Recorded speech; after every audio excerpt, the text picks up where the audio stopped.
Difende una donna in piscina e viene preso a testate dal molestatore. Il fatto è accaduto qualche giorno fa in una struttura della Pedemontana, dove il musicista bassanese Aldo Tresoldi si era recato con un amico per passare qualche ora di relax. I due si sono accorti che un uomo importunava in modo piuttosto pesante una ragazza e Tresoldi è accorso in aiuto della malcapitata.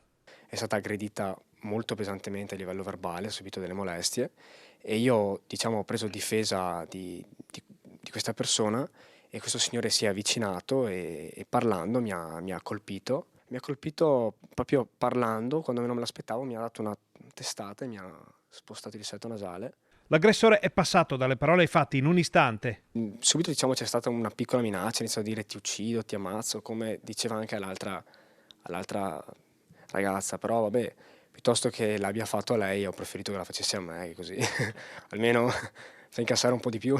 Della vicenda sono stati informati i carabinieri, ma il 23enne dovrà bloccare la sua attività di musicista per qualche tempo o almeno ridurla. Eh sì, per un periodo devo fermarlo, non posso più suonare, non posso più far niente. E posso magari spostare più sul tutto sull'insegnamento, sulle cose, però a livello di concerti sono fermo.